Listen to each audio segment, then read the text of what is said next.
अस्सलामुअलैकुम दोस्तों, मेरा नाम है गुलाम मुस्तफ़ा। इंग्लिश विद एचजीएम चैनल के साथ एक बार फिर हाजिर हुआ हूँ गाइस। और आज का जो टॉपिक है गाइस लेकर आया हूँ आपके लिए ग्रामर का टॉपिक, जो कि उर्दू से हम ग्रामर सीखेंगे और बिल्कुल बेसिक से हम सीखेंगे और इसको डे बाय डे हम इम्प्रूव करेंगे। इसका लेक्चर जो है डे बाय डे हम इसको अपलोड करेंगे यूट्यूब पर आप लोग के लिए। तो गाइस बिल्कुल बेसिक है, जो ऑलरेडी जानते हैं वो भी देखें और जो बिल्कुल बेसिक से है तो उनके लिए तो इम्पॉर्टेंट है ये लेक्चर पूरा देखना आपको। इसमें हम कंप्लीट बेसिक प्रोनाउंस सीखेंगे और इसके साथ जो सेंटेंस होते हैं वो हम सीखेंगे। तो गाइस वीडियो को आखिर तक देखना है और दोस्तों में ज़्यादा से ज़्यादा शेयर करना है, चैनल को सब्सक्राइब करना है, लाइक करना है और कमेंट्स करके गाइस ज़रूर बताना है वीडियो आप लोगों को कैसी लगी। तो गाइस स्टार्ट करते हैं बिना कोई बात किए।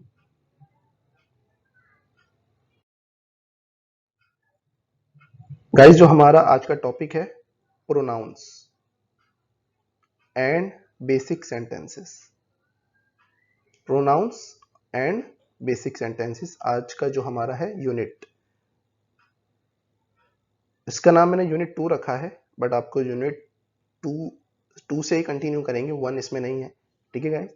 और इसकी हमने जो एक्सरसाइज है 2.1 है जो कि प्रोनाउंस है, ठीक है। ये हमारा चैप्टर है unit 2 pronouns and basic sentences, और इसकी एक्सरसाइज जो है 2.1 है। अब इसकी एक्सरसाइज होंगी 2.1 2.2, ठीक है, जो मजीद होती रहेगी हम देखते रहेंगे। इसका एक्सरसाइज 2.1 का जो टाइटल है प्रोनाउंस, तो हम प्रोनाउंस पढ़ते हैं। अंग्रेजी सीखने के लिए, इंग्लिश सीखने के लिए मतलब अंग्रेजी सीखने के लिए सबसे पहले जिन बुनियादी अल्फाज का इल्म ज़रूरी है, मतलब जो इम्पोर्टेंट हमारे जो वर्ड्स हैं इंग्लिश के लिए, वो उसकी नॉलेज हमें होना ज़रूरी है। और वो क्या है? वो प्रोनाउंस हैं, ठीक है। प्रोनाउंस ये वो अल्फाज हैं जो इंसानी नामों की जगह इस्तेमाल होते हैं, मतलब इंसान के नामों की जगह ये वो अल्फाज इस्तेमाल होते हैं, प्रोनाउंस।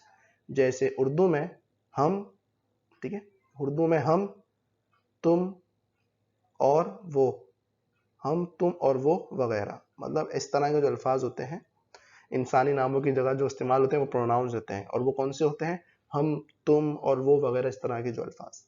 लिहाजा सबसे पहले जेल में दिए हुए, जेल में मतलब नीचे टेबल है, वो हम नेक्स्ट स्लाइड पे देखेंगे टेबल को, यहाँ स्पेस नहीं था तो मैं नेक्स्ट स्लाइड पे लिया उसको। सबसे पहले जेल में दिए हुए टेबल के तमाम अल्फाज अच्छी तरह जहन नशीन कर लीजिए। अच्छी तरह जहन नशीन मीन्स कि अच्छी तरह हमें इसको देखना है, वो अल्फाज को याद करना है, जहन में बिठाना है।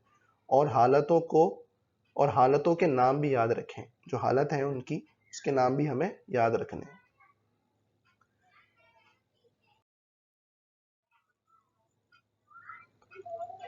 सब्जेक्टिव केस, ये हमारा गाइस है सब्जेक्टिव केस। इसकी मीन्स उर्दू में फ़ाली हालत, फ़ाली हालत इसको उर्दू में कहते हैं। मतलब ये सब्जेक्टिव केस मतलब सब्जेक्ट के तौर पे जो यूज होते हैं।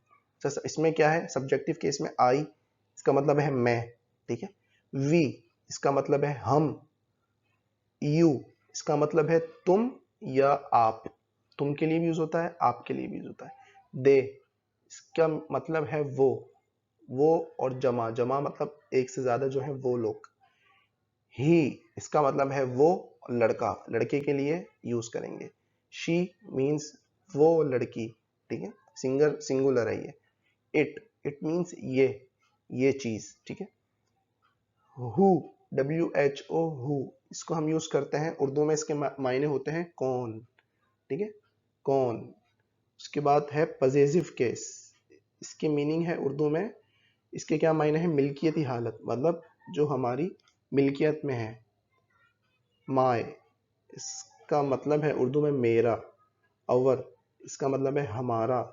योर इसका मतलब है तुम्हारा या आपका, ठीक है, दो मतलब है। उसके बाद है देयर इसका मतलब है उनका। फिर है हिज और हर, इसका मीनिंग जो है उर्दू में मतलब सेम है, उसका। हिज और हर का मतलब है उसका। हिज जो है हम लड़के के लिए यूज करते हैं और हर जो है हम लड़की के लिए यूज करते हैं। इट्स इसका मतलब है इसका, मतलब इसका एक सेंटेंस है, इट इज इट्स, ये इसका है, ठीक है, इट्स इसका। और हुज, WHOSE, हुज इसका मीनिंग है उर्दू में किसका, ठीक है। इसका क्या मतलब है उर्दू में? किसका। उसके बाद हम आ जाते हैं ऑब्जेक्टिव केस, मतलब जो ऑब्जेक्टिव ऑब्जेक्ट के लिए यूज होते हैं। इसकी उर्दू होती है मफऊली हालत। ठीक है, उर्दू में इसके मायने हैं मफऊली हालत। अब ये कौन से हमारे मी, इसके मायने हैं उर्दू में मुझे। सेकंड है अज, इसके मायने हैं हमें, हमें, ठीक है। उसके बाद है यू, इसके मायने हैं सब ऑब्जेक्टिव केस में इसके मायने हैं तुम्हें या आपको, यू तुम्हें या आपको। उसके बाद है देम, इसके मायने हैं उन्हें। उसके बाद है हिम और हर, इसके सेम मायने हैं उर्दू में उसे, ठीक है। हम उसे यूज करेंगे उर्दू में तो इसके हिम हर, हिम जो है बॉय के लिए है और हर जो है गर्ल के लिए, ठीक है, लड़का और लड़की के लिए हम हिम और हर का यूज करते हैं।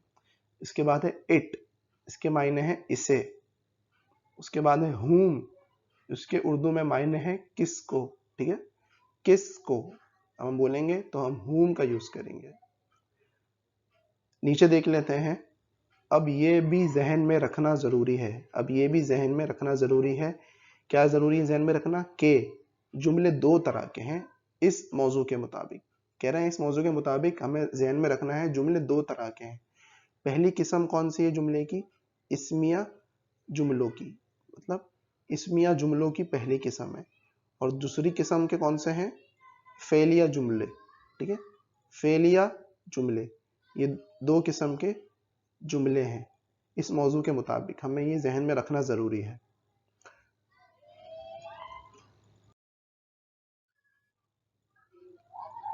बुनियादी इस्मिया जुमले, ठीक है। अब इधर एक्सरसाइज गाइस हमारी स्टार्ट हुई है 2.2 basic nominal sentences and verbal sentences, ठीक है। इसके उर्दू में हम जाएं तो उसके मायने हैं बुनियादी इस्मिया जुमले, ठीक है। बेसिक मतलब बुनियादी, नॉमिनल सेंटेंसेस मतलब इस्मिया जुमले, ठीक है। ये कौन से हैं इसकी हम डेफिनेशन देख लेते हैं। ऐसे जुमले जिनमें कोई फ़ेल काम ना हो, मतलब ऐसे जुमले जिसमें कोई काम ना हो, मतलब कोई फेल जो है काम ना हो, ठीक है, और सिर्फ मौजूदगी जाहिर करे, और सिर्फ मौजूदगी जाहिर करे या खबर दे। ऐसे जुमले जो सिर्फ मौजूदगी जाहिर करे या खबर दे, उसमें कोई काम ना हो। फ़ेल ऐसा लफ्ज है जो किसी काम को जाहिर करता है, मतलब कि फ़ेल जो है मीन इसका ये है, जो फ़ेल जो है वो ऐसा लफ्ज है जो काम को जाहिर करता है। मसलन जैसा कि जाना, ठीक है, जाना एक काम बता रहे हैं हमें। खाना, सोना, पढ़ना, लिखना, जागना वगैरह, इस तरह के जो भी काम है ये हमें फेल को जाहिर करते हैं, मतलब इसमें कोई काम हो रहा है, ठीक है। सब काम फेल काम है, मतलब इस तरह के जितने भी काम है सब फेल काम है। लिहाजा इस्मिया जुमले सादा जुमला होता है। लिहाजा जो इस्मिया जुमला होता है वो सादा जुमला होता है, उसमें फेल नहीं होता। मसलन वो वहां है, ठीक है, हम क्या कह रहे हैं, वो वहां है, ये हमारा सादा जुमला है, इसमें फेल नहीं है, मतलब इसमें कोई काम नहीं हो रहा, ये हमें मौजूदगी बता रहा है या खबर दे रहा है, तो इसके लिए हम इसमें जुमले का इस्तेमाल करते हैं। नीचे ब्रैकेट में लिखा है इस जुमले में कोई फेल मौजूद नहीं है, मतलब इस जो जुमले हैं वो वहां है, इसमें कोई फेल मौजूद नहीं है, ठीक है, इसमें कोई काम मौजूद नहीं है। दूसरे नंबर पे क्या है हमारा जो सेकंड है, फेलिया जुमले, इसकी इंग्लिश है वर्बल सेंटेंसेस, ठीक है, इसको हम वर्बल सेंटेंसेस कहते हैं। ऐसे जुमले जिनमें फेल काम मौजूद हो, हमारे वर्बल सेंटेंसेस वो जुमले हैं, फेलिया जुमले वो जुमले हैं जिनमें फेल मौजूद हो, मतलब काम मौजूद हो। मसलन वो वहां गया था, वो वहां गया था, उसमें काम मौजूद है, ठीक है। फेल जाना मौजूद है, ठीक है, इसमें जो फेल है जाना वो मौजूद है, मतलब जाने का काम जो है वो फेल है, इसमें वो इसमें सेंटेंस के अंदर है। जैसे वो वहां गया था तो उसका जाना ये फेल कहलाएगा।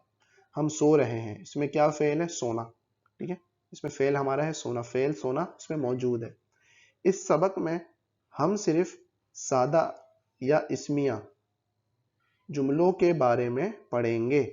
इस सबक में हम सिर्फ सादा या इस्मिया जुमलों के बारे में पढ़ेंगे।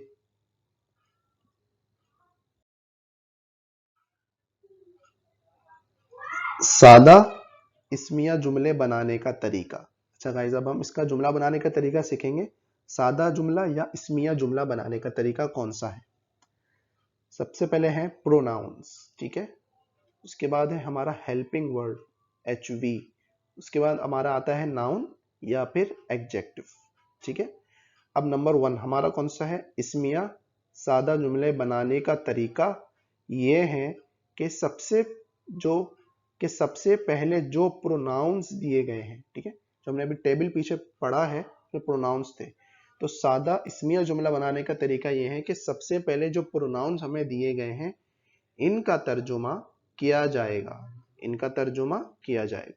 नंबर 2 हमारा क्या है, दूसरे नंबर पर जेल में दिए गए, मतलब नीचे दिए गए, दूसरे नंबर पर जेल में दिए गए हेल्पिंग वर्ब्स जो नीचे टेबल पर मौजूद है, आप देख सकते हैं हेल्पिंग वर्ब्स या इमदादी अफ़आल को लिखा जाएगा। दूसरे नंबर पर नीचे दिए गए हेल्पिंग वर्ब या इमदादी अफ़आल को लिखा जाएगा, ठीक है। हेल्पिंग वर्ब्स या इमदादी अफ़आल, इन्हें मुख्तसरन हेल्पिंग वर्ब लिखा जा सकता है, मतलब इसे हम हेल्पिंग वर्ब लिख सकते हैं, हेल्पिंग वर्ब कह सकते हैं। याद रहे कि हेल्पिंग वर्ब मतलब HV प्रोनाउन की मुनासिबत से होना चाहिए, मतलब जब हेल्पिंग वर्ब यूज करेंगे वो प्रोनाउंस को देखते हुए यूज करेंगे कि कोई प्रोनाउंस है, जैसे हमने पीछे टेबल में पढ़े सब्जेक्टिव, ऑब्जेक्टिव, पजेसिव केस, अब उसको देखते हुए हम HV यूज करेंगे, हेल्पिंग वर्ब यूज करेंगे उसकी मुनासिबत से। अब इसमें एग्जाम्पल दिए हैं, मसलन आई, ठीक है, मसलन आई के साथ एम आता है, ठीक है, आई के साथ, आई जो है हमारा प्रोनाउन है, एम जो है हमारा हेल्पिंग वर्ब है, आई के साथ एम आता है और ही के साथ इज आता है, ठीक है, ये इज जो है ये ही के साथ आता है। ये अल्फाज जुमला बनाने में मदद देते हैं, ये जो अल्फाज हैं ये हमें जुमला बनाने में मदद देते हैं। अब नीचे गाइस टेबल है, इसको मैं जरा आपको एक्सप्लेन करता हूँ। इज ये हमारे हेल्पिंग वर्ब का टेबल है, इज के मतलब है उर्दू में है, ठीक है, एम का मतलब होता है हूँ, मतलब मैं हूँ, आई एम, वो है, ही इज, ठीक है। आर का क्या मतलब है, ठीक है, जो एक से ज्यादा है वो आर के लिए हो सकता है। वॉज ये पास की बात करता है, था माजी की। वर इसके थे, ये एक से ज्यादा थे, ठीक है। और विल बी इसके क्या उर्दू मायने होते हैं, होगा, होगी या होंगे, ठीक है, होगा, होगी या होंगे, इसके उर्दू मायने हैं जो हम विल बी यूज करेंगे एच वी के तौर पे, हेल्पिंग वर्ब के तौर पे। हमारा हेल्पिंग वर्ब का टेबल है, ठीक है, इसकी इंग्लिश और उर्दू मायने मैंने आपको बता दी गाइस। नेक्स्ट स्लाइड पे मूव होते हैं और बहुत इंटरेस्टिंग स्लाइड है, देखते हैं उसमें मजीद।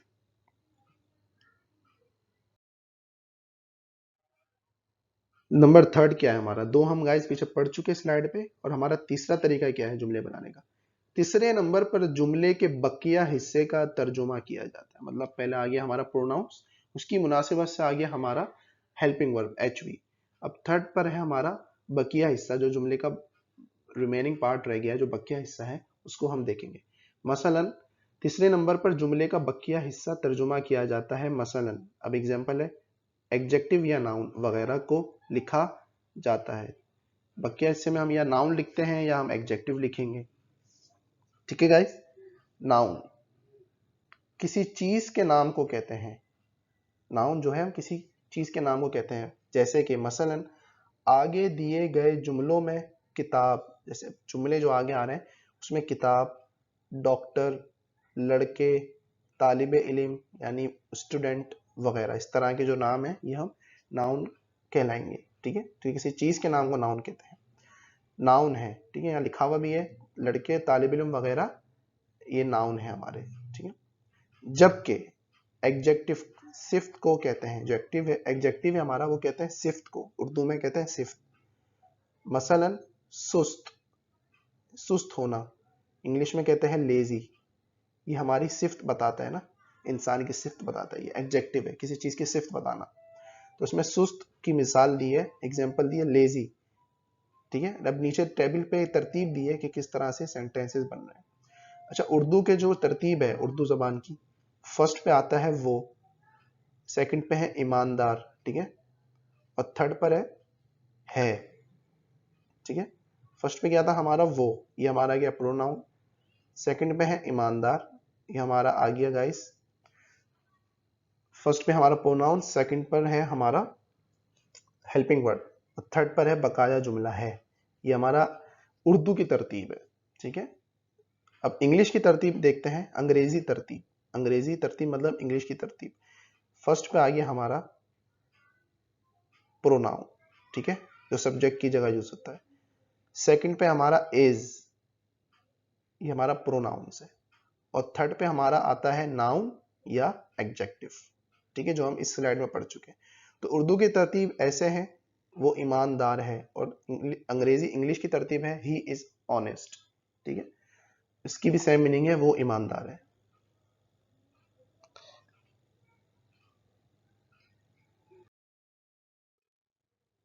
नंबर 4, नंबर 4 पर क्या है गाइस, सवालिया जुमला बनाने के लिए, जो हमारे क्वेश्चंस वाले जुमले होते हैं, सवालिया जुमला बनाने के लिए हेल्पिंग वर्ब HV को जुमले के शुरू में लिखा जाता है। जुमले के शुरू में हम हेल्पिंग वर्ब को लिखेंगे जब हम सवालिया जुमले बनाएंगे। यानी नंबर 5, इनकारिया जुमले बनाने के लिए, जो इनकारिया जुमले होते हैं जिसमें हम इनकार करते हैं, मना करते हैं किसी को, हेल्पिंग वर्ब के बाद, मतलब HV हेल्पिंग वर्ब के बाद नॉट लगा दिया जाता है, ठीक है, इनकारिया जुमले में HV के बाद नॉट लगा दिया जाता है। चंद मिसालें मुलाहाजा कीजिए। अब चंद मिसालें, मतलब एग्जांपल्स हमें दी गई हैं नीचे टेबल्स में, ये हमें देखनी है। फर्स्ट है सवालिया जुमले, ठीक है, जो हमारा क्वेश्चंस होता है उस तरह के ये जुमले, उसमें कैसे जुमले बनते हैं। एम आई लेजी, क्या मैं सुस्त हूं, ठीक है, एम आई लेजी, क्या मैं सुस्त हूं। अब इसमें देखिए ये एम आ गया हमारा हेल्पिंग वर्ब, आई जो है हमारा इसमें प्रोनाउन है, और लेजी क्या है हमारा एडजेक्टिव, ठीक है। तो इसमें हमारी ये तरतीब रहेगी, मतलब इसमें हमारी ऐसे तरतीब है, पहले हमारा आ गया प्रोनाउन, फिर हमारा आ गया, पहले हमारे आ गया हेल्पिंग वर्ब HV, उसके बाद प्रोनाउन आई, और लेजी हमारा एडजेक्टिव सवालिया जुमले में, ठीक है, जिसे हम यहाँ पढ़ चुके हैं नंबर 4 पर। ये आप ऊपर देख सकते हैं स्लाइड में, सवालिया जुमले बनाने के लिए HV को जुमले के शुरू में लिखा जाता है, और इनकारिया जुमले नंबर 5 पॉइंट पर लिखा हुआ है, इनकारिया जुमले बनाने के लिए HV के बाद नॉट लगा दिया जाता है। सवालिया जुमला सेकंड है हमारा ही अ डॉक्टर, क्या वो डॉक्टर है, ये सवाल पूछ रहे हैं, क्या वो डॉक्टर है। नंबर थर्ड है आर दे बॉयज, क्या वो लड़के हैं, क्या वो लड़के हैं, सवाल कर रहे हैं, मतलब कि बहुत सारे लड़के हैं। Are we students, are we students, क्या हम तालिबे इल्म हैं, क्या हम तालिबे इल्म हैं, ये भी सवाल है, सवालिया जुमले हैं, ठीक है, क्वेश्चंस वाले। अच्छा, इनकारिया जुमले सेकंड पे आते हैं, इनकारिया जुमले जो कि हमने इस पॉइंट पे पढ़ा है 5 वाले पॉइंट्स पे, इनकारिया जुमले, ठीक है। इसमें क्या है, आई एम नॉट लेजी, मैं सुस्त नहीं हूं, इसमें क्या था गाइस, हेल्पिंग वर्ब के बाद नॉट लगाते हैं, ये हेल्पिंग वर्ब है, उसके बाद देखिए नॉट लग रहा है, ठीक है। इसी तरह इधर हेल्पिंग वर्ब इज है हमारा, और इसके बाद नॉट लगा रहे हैं हम सेकंड पे, ठीक है। तो सेकंड है हमारा he is not a doctor, वो डॉक्टर नहीं है। दे आर नॉट बॉयज, वो लड़के नहीं हैं। वी आर नॉट स्टूडेंट्स, हम तालिब इल्म नहीं हैं। इसके बाद है हमारा इकरारिया जुमले, जिसमें हम इकरार करते हैं, बताते हैं किसी को हमारी हालत। आई एम लेजी, मैं सुस्त हूं, आई एम लेजी, मैं सुस्त हूं। ही इज अ डॉक्टर, वो डॉक्टर है। दे आर बॉयज, वो लड़के हैं। वी आर स्टूडेंट्स, हम तालिब इल्म हैं, ठीक है गाइस। ये इकरारिया जुमले थे जिसमें प्रोनाउंस है, हेल्पिंग वर्ब है, और नाउन या एडजेक्टिव है, ठीक है, नाउन या एडजेक्टिव है। नेक्स्ट स्लाइड पे गाइस मूव होते हैं और मजीद इसको डिटेल में पढ़ते हैं। अच्छा, नॉट, यहाँ एक नॉट लिखा है, बहुत इंपॉर्टेंट नोट है, इसको नोट करना है। इसमें लिखा है अगर जुमले में मिल्कियती हालत मौजूद हो, ठीक है, मतलब कि पजेसिव केस वाले जो हमने प्रोनाउंस पढ़े थे, वो अगर हालत मौजूद हो, जैसे उसकी कार, हिज कार, उसकी कार, तो हेल्पिंग वर्ब मतलब कि HV इन दोनों अल्फाज के बाद आएगा, ठीक है। अगर जिस जुमले में मिल्कियती हालत मौजूद हो, मतलब पजेसिव केस वाला जो हमारा प्रोनाउंस थे वो मौजूद हो, जैसे कि उसकी कार, तो हेल्पिंग वर्ब इन दोनों अल्फाज के बाद आएगा, ठीक है। इसकी एग्जांपल नीचे है, उसकी कार अच्छी है, उसकी कार अच्छी है, इसकी इंग्लिश है हिज कार इज गुड, ठीक है। अभी देखें ये आ रहा है इन दोनों अल्फाज के बाद, ठीक है, हिज कार, ये पदेसिव केस वाला है ना हमारा, हिज कार, इसके बाद हमारा हेल्पिंग वर्ब आ रहा है, जैसे ऊपर लिखा हुआ था दोनों अल्फाज के बाद आएगा, ठीक है। निहायत अहम अल्फाज, अब इसको देख लेते हैं निहायत अहम अल्फाज कौन से हैं जो नीचे टेबल पर मौजूद है। नीचे दिए गए अल्फाज अंग्रेजी में इशारा करने के लिए इस्तेमाल होते हैं। जो नीचे टेबल में अल्फाज दिए गए हैं वो हमें अंग्रेजी में इशारा करने के लिए इस्तेमाल होते हैं। उन्हें भी याद रखना अजहद जरूरी है, मतलब बहुत ज्यादा जरूरी है। नीचे टेबल पर जो अल्फाज दिए गए हैं कौन से अल्फाज है? दिस, इसकी उर्दू मायने है ये। उसके बाद है दैट, इसके उर्दू मायने है वो। उसके बाद है दीस, इसके उर्दू मायने हैं ये लेकिन जमा। दीस जो हमारा ज्यादा के लिए, दीस ये जमा के लिए। दोस वो, ये भी जमा के लिए है, ठीक है। दैट जो है सिंगुलर है, दोस प्लूरल, वो मतलब बहुत सारे दोस्त, ठीक है। अगले सफ़े की मिसालों में इनका इस्तेमाल देखिए। अगले सफ़े की मिसालों में इसका इस्तेमाल देखिए। नेक्स्ट स्लाइड पे देखते हैं और इनका इस्तेमाल मतलब इसका यूज हम देखते हैं कि कैसे यूज होता है, ठीक है गाइस।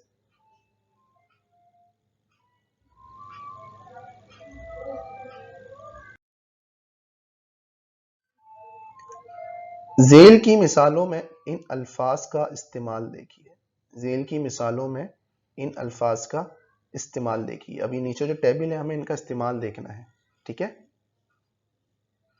सवालिया जुमले,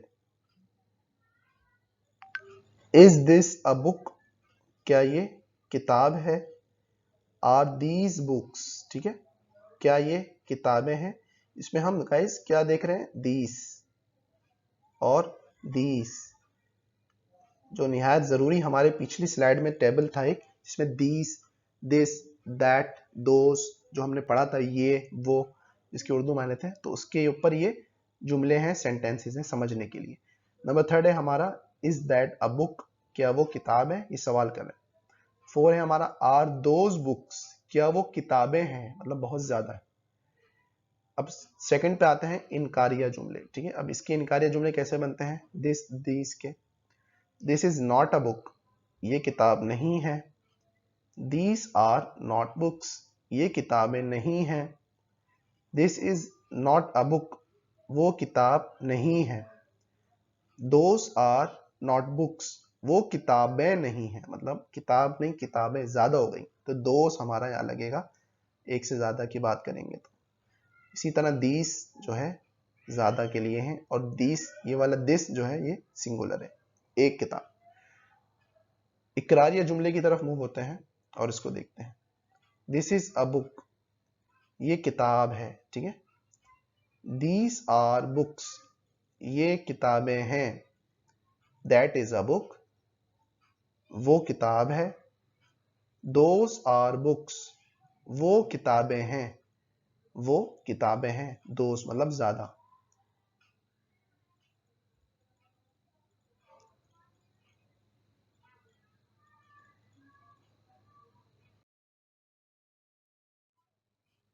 जेल के जुमलों, जेल के जुमले नमूने के तौर पर दिए गए हैं, ठीक है। जेल के जुमले मतलब कि नीचे जो दिए गए हैं जुमले वो नमूने के तौर पर दिए गए हैं सीखने के लिए। इससे मजीद हम सीख सकते हैं जो भी हमने अभी तक पढ़ा है। इसमें डिफरेंट यूज होगा, दिस, दैट, दिस, दोस, ठीक है। और उसमें हेल्पिंग वर्ब जो है इज, एम, आर, वो सब यूज होंगे इसमें, ठीक है। Is that house yours, is that house yours, क्या वो तुम्हारा घर है। इसमें दैट का यूज हो रहा है, ठीक है, दैट। इज इट योर्स, क्या ये तुम्हारा घर है, ठीक है। इसमें गाइस हमारा हो रहा है क्वेश्चंस, जो हमारा सवालिया जुमला था। आर दे आवर फ्रेंड्स, क्या वो तुम्हारे दोस्त हैं। आई एम फ्रॉम पाकिस्तान, मेरा ताल्लुक पाकिस्तान से है। ही वॉज देयर, वो वहां था। वर यू विथ हिम, क्या तुम उसके साथ थे। This is not my job, ये मेरा काम नहीं है। दिस इज हिज बुक, ये काम उसका है। अब इसमें गाइस हिज देखें, इसके बाद दिस इज के बाद हमारा हेल्पिंग वर्ब आ रहा है। ये काम उसका है, मतलब पजेसिव केस है, ठीक है। दिस इज के बाद हम हेल्पिंग वर्ब का यूज कर रहे हैं हिज, ठीक है। दोस आर बुक्स, वो किताबें हैं। ही इज क्रेजी, वो पागल है। दिस इज माई फ्रेंड, ये मेरा दोस्त है। This is my friend Salim, ये मेरा दोस्त सलीम है। ही विल बी देयर, वो वहां होगा। दिस बुक इज हिस, ये उसकी किताब है। दिस बुक इज दियर्स, ये उनका घर है। दिस इज आवर होम, ये हमारा घर है। अच्छा गाइज, ये हमारे जो है जुमले नमूने के तौर पर दिए गए थे, मतलब कि एग्जाम्पल, इसमें सारी चीजें मिक्स थी जो हमने अभी तक पिछली स्लाइड्स में पढ़ चुके हैं। तो उसको आप देख सकते हैं स्लाइड्स को दोबारा, और इसमें आप सेंटेंस को देख के समझ सकते हैं कि हमने जो भी अभी सारा रीड किया है पीछे स्लाइड्स में, वो सब इसके अंदर हमें सेंटेंसेस दिए गए हैं समझने के लिए और मजीद इसको पक्का करने के लिए, रिवीजन करने के लिए। और ये भी हमारा उसी टेबल का एक पार्ट है।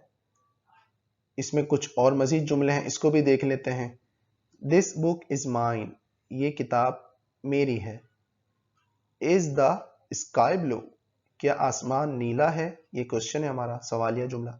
इज योर कार ग्रीन, क्या तुम्हारी कार सब्ज है? ग्रीन कहते हैं सब्ज। Their house is very large, उनका घर बहुत बड़ा है। ये पजेसिव केस की बात हो रही है। हिज कार इज ओल्ड, ये भी हमारा पजेसिव केस है, उसकी कार पुरानी है। ठीक है, कार की बात हो रही है, उसकी कार पुरानी है। His car is old. He is my friend, वो मेरा दोस्त है। दे आर माई फ्रेंड्स, वो मेरे दोस्त हैं। दीज आर नॉट कीज, ये चाबियां नहीं हैं। टुडे इज फ्राइडे, आज जुम्मा है। आवर हाउस इज स्मॉल, हमारा घर छोटा है। तो गाइज ये भी हमारा उसी का पार्ट था टेबल का। इस सेंटेंसेस को भी आप देख सकते हैं, रिवीजन कर सकते हैं गाइज।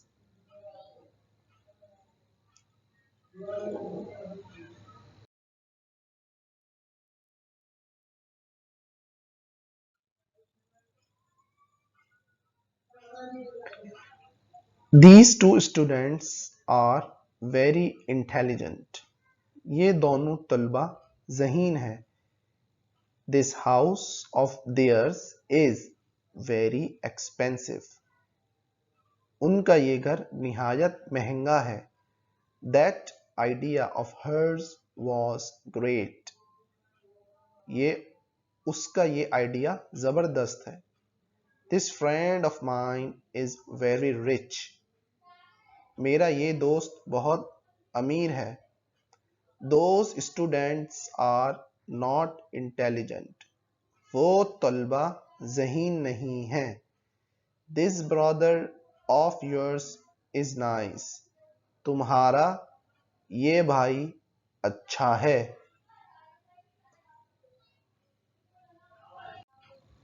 अच्छा गाइज, यहाँ पर जितने भी हमारे सेंटेंसेस थे, जो हमारा एक पूरा टेबल था, 3 स्लाइड्स पर हमारे टेबल्स थे ये, जिसमें हमें बहुत सारे सेंटेंसेस मिले।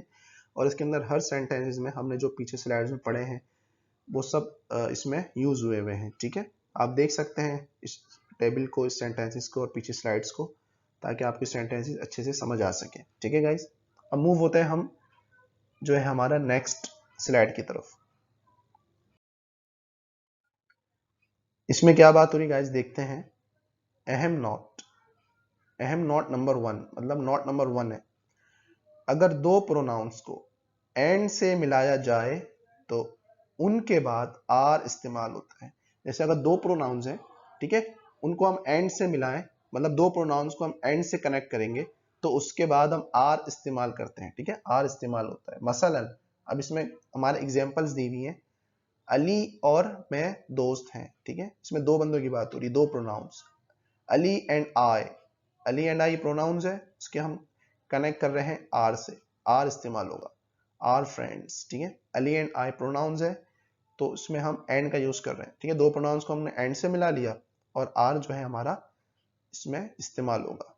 Are friends, Ali and I are friends, Ali और मैं दोस्त हैं। उसके बाद है गाइस अहम नॉट टू, ये हमारा अहम नॉट टू है, इसको हम देख लेते हैं। अगर मिल्कियत जाहिर करने वाले अल्फाज यानी आवर, माय और भी इस तरह के जो पजेसिव केस में हम पहले पढ़ चुके हैं पिछली स्लाइड्स में, वहां आप देख सकते हैं और भी हैं माय, आवर, देयर, ठीक है, जुमले के आखिर में हो तो ये अपनी शक्ल तब्दील कर देते हैं और फिर ये एब्सोल्यूट पजेसिव प्रोनाउंस कहलाते हैं, ठीक है। अगर पजेसिव केस जैसे इसमें माय, आवर, देयर, ठीक है, इस तरह की मिल्कियत जाहिर करने वाले जो अल्फाज हैं पजेसिव केस जिसे हम कहते हैं, अगर ये जुमले के आखिर में आ जाए, जुमले के आखिर में हो तो ये अपनी शक्ल तब्दील कर देते हैं और इसे फिर क्या नाम दिया जाता है, ये फिर कहलाते हैं एब्सोल्यूट पजेसिव प्रोनाउंस कहलाते हैं, ठीक है, एब्सोल्यूट पजेसिव प्रोनाउंस कहलाते हैं। अब इसमें टेबल के अंदर हमें दिए गए हैं पजेसिव केस प्रोनाउंस और एब्सोल्यूट पजेसिव प्रोनाउंस, ठीक है। आखिर में आके ये कैसे एब्सोल्यूट बन जाएंगे, सबसे पहले है पजेसिव केस प्रोनाउंस, उसके बाद है एब्सोल्यूट पजेसिव प्रोनाउंस। अगर ये आखिर में आ जाए तो क्या होगा, अब जैसे माय है, इसको हम लास्ट में यूज करेंगे तो माइन यूज करेंगे माय की जगह, माय जो है आखिर में यूज नहीं होगा, ठीक है, पजेसिव है। अब इसमें पजेसिव है हमारा अवर, ठीक है, ये अवर, इसको हम लास्ट में अगर यूज करेंगे सेंटेंस के तो ये अवर्स हो जाएगा, एस लग जाएगा, ठीक है, और ये हमारा एब्सोल्यूट में कन्वर्ट हो जाएगा। उसके बाद है हमारा पजेसिव में योर, अगर हम इसको सेंटेंसेस के लास्ट में यूज करेंगे तो हमारा बन जाएगा एब्सोल्यूट पजेसिव और योर्स, इसकी इंग्लिश हो जाएगी योर्स। इसी तरह देयर है, ये हम देयर्स बनाएंगे। हिज है तो इसको हम सेंटेंस के आखिर में हिज ही यूज करेंगे, इसको हम कर सकते हैं। और हर को हम हर्स इस यूज करेंगे, हर्स, इसमें एस लग जाएगा एंड में, ठीक है। इस तरह हम पजेसिव को अगर सेंटेंस के आखिर में यूज करते हैं तो सेंटेंस तो हम एब्सोल्यूट पजेसिव प्रोनाउंस कहलाते हैं और इस तरह यूज करेंगे जो आप यहाँ देख सकते हैं इस वाले टेबल में, ठीक है। एब्सोल्यूट प्रोनाउंस जो हमारे इस तरह ही सेंटेंस के आखिर में यूज होते हैं, ठीक है गाइस।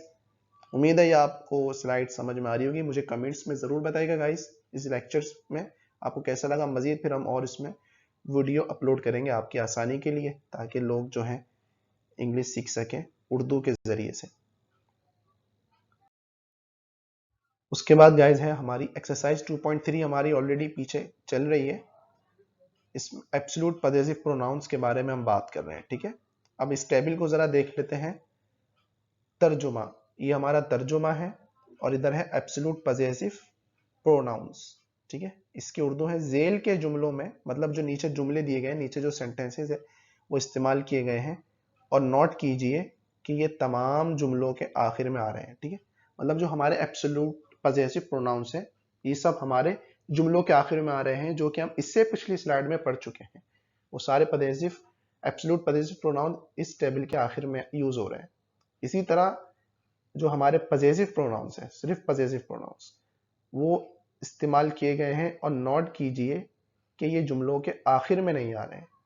ये जो हमारे पजेसिव प्रोनाउंस है ये जुमलों के आखिर में नहीं आ रहे, वो आप इस टेबल में देखेंगे और इसका हम तर्जुमा यहाँ पर देखेंगे, ठीक है। ये हमारा उर्दू में इसका मतलब है, तर्जुमा है। सबसे पहला सेंटेंस है पजेसिव प्रोनाउंस, देखें यहाँ यूज हो रहा है दिस इज अवर हाउस, ये हमारा पजेसिव प्रोनाउंस है सेंटेंस के बीच में। और इसी का हम एब्सोल्यूट पजेसिव देखें अगर, जो सेंटेंसेस के आखिर में यूज हो रहा है, दिस हाउस इज अवर्स, ये देखें आखिर में यूज हो रहा है, दिस हाउस इज अवर्स। इसी तरह है दिस इज देयर हाउस और दिस इज हाउस देयर्स, ठीक है, ये देखें आखिर में आ रहा है, एब्सोल्यूट बन गया, और ये हमारा पजेसिव ही रहेगा क्योंकि ये सेंटर में है या सेंटेंस के आखिर में नहीं है, बीच में है। इसी तरह थर्ड है दिस इज माई बुक और दिस बुक इज माइन, इसका उर्दू देख लेते हैं हम, ये मेरी किताब है, ठीक है। इसी तरह फोर्थ है हमारा दिस इज हिज होम और दिस हाउस इज हिज, वो घर उसका है। अच्छा, नंबर 1 और 2 की हम उर्दू देख लेते हैं। दिस इज अवर हाउस और दिस हाउस इज अवर्स, ये घर हमारा है। सेकंड था हमारा दिस इज देयर हाउस, ठीक है, और दिस इज हाउस देयर्स, ये घर उनका है, ठीक है गाइज। ये हमारा जो है टेबल था। मजीद हम नेक्स्ट टेबल में मूव होते हैं, वहां पर और मजीद सेंटेंस को देखते हैं ताकि हमें आसानी से और समझ आए, क्लियर हो जाए पजेसिव प्रोनाउंस और एब्सोल्यूट पजेसिव प्रोनाउंस, ठीक है। नेक्स्ट स्लाइड पे मूव होते हैं और इसके बारे में पढ़ते हैं मजीद। निहायत अहम नुक्ता, एब्सोल्यूट पॉजिटिव प्रोनाउंस 2.3 एक्सरसाइज जो कि ऑलरेडी कंटिन्यू है, और इसमें है निहायत अहम नुक्ता। ये बहुत जरूरी है। निहायत अहम नुक्ता मीन्स ये बहुत इंपॉर्टेंट है, इसको देखना, इससे बहुत इंपॉर्टेंट बात की गई है।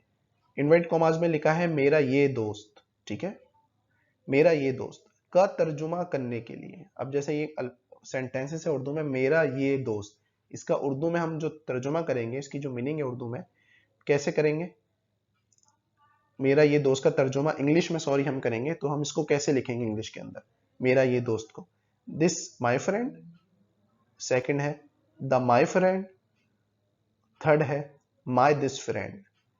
कहना बिल्कुल गलत है, ये तीनों जो हमारे सेंटेंस है इसने हमें ट्रांसलेट किया हमने, जिसको मेरा ये दोस्त को, ये तीनों गलत है, ये कहना बिल्कुल गलत है। दिस फ्रेंड ऑफ माइन कहना चाहिए, ठीक है, इसकी इंग्लिश क्या होगी, सही जो करेक्ट इंग्लिश है, दिस फ्रेंड ऑफ माइन, ये हमारी सही इंग्लिश है, ये हमें कहना चाहिए। इसी तरह है मेरा ये दोस्त अमीर है, this friend of mine is rich.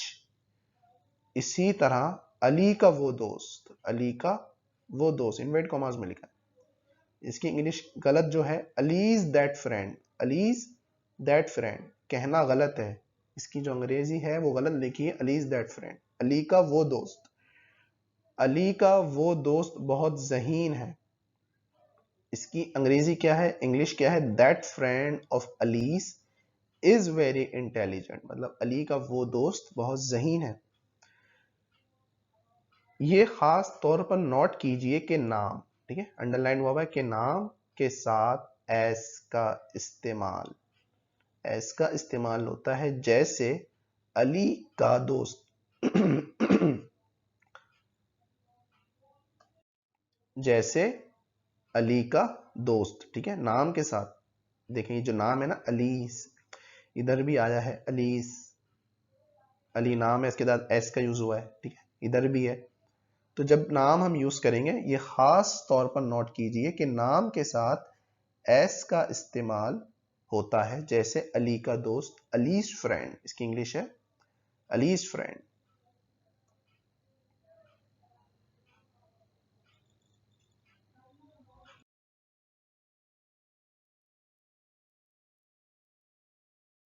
मजीद मिसालें देखिए, ठीक है, इसमें मजीद मिसालें मीन्स मजीद जो हमारी और एग्जांपल्स में टेबल पर हैं जो हम इसको देख सकते हैं, समझ सकते हैं। नंबर 1 है this brother of yours is very intelligent, तुम्हारा ये भाई बहुत ज़हीन है। सेकंड है हमारा those books of yours are very interesting, तुम्हारी वो किताबें बहुत दिलचस्प हैं। नंबर थर्ड है that idea of hers was nice, उसका ये ख्याल अच्छा था। नंबर फोर्थ है हमारा these friends of Ali's are grumpy, Ali के ये दोस्त चिड़चिड़े हैं। That house of ours is empty, हमारा वो घर खाली है। This car of theirs is very expensive, उनकी ये गाड़ी बहुत महंगी है। चलो इसमें हमारे जो है सेंटेंसेस दिए गए, एब्सोल्यूट पॉजिटिव प्रोनाउंस को देखा है, इसमें यूज किया गया है सेंटेंसेस के अंदर, ठीक है गाइस, इसको आप मजीद देखें, इसको समझें, पीछे इसकी स्लाइड्स देखें, फिर इस टेबल को देखें, तो आपको मजीद और क्लियर हो जाएंगे सेंटेंसेस।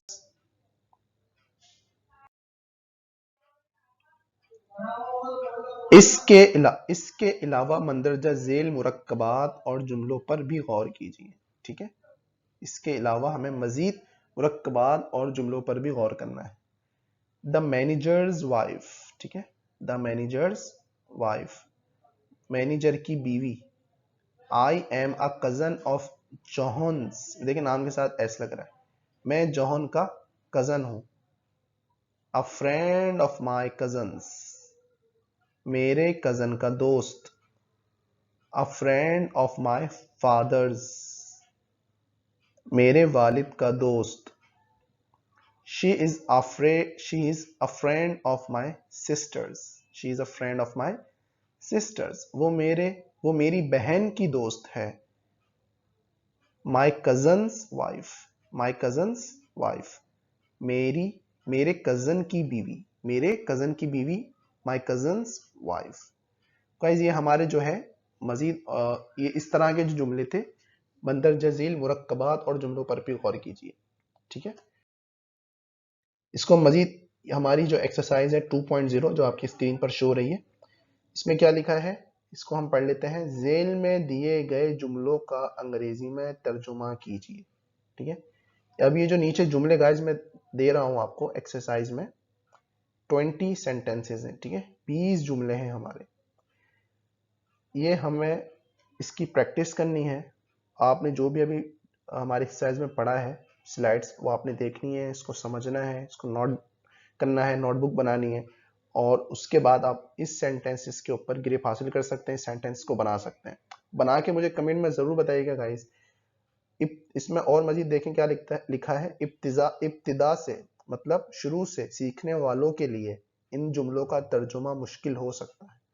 मतलब जो शुरू से अंग्रेजी सीख रहे हैं बिल्कुल इब्तिदा से, उनके लिए इन जुमलों का तर्जुमा मुश्किल हो सकता है जो मैंने नीचे दिए हैं। ठीक है, 1 से 20। तो आपने कोई टेंशन नहीं लेनी है, बस आपने स्लाइड्स को देखना है और प्रैक्टिस करनी है। आप, मुझे उम्मीद है इस सेंटेंसेस को बना सकते हैं और मुझे ज़रूर बताइएगा कमेंट्स में। मिलते हैं गाइस इंशाल्लाह मज़ीद एक और अच्छी वीडियो के साथ। जब तक कि मुझे इजाज़त दीजिए, अल्लाह हाफ़िज़।